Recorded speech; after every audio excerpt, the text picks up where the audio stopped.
Ibinahagi ni Bea Alonzo ang vacation niya sa Croatia. Aniya sa kanyang posted IG stories, "Finally made it to King's Landing and yes, I'm still smiling even though my luggage went missing on the way."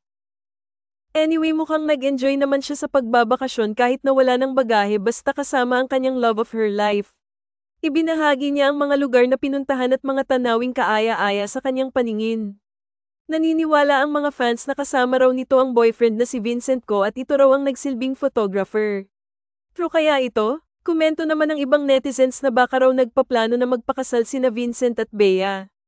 Inasyum pa nilang baka sa Croatia binabalak magpatali ang dalawa. Ano ang sa inyo sa balitang ito?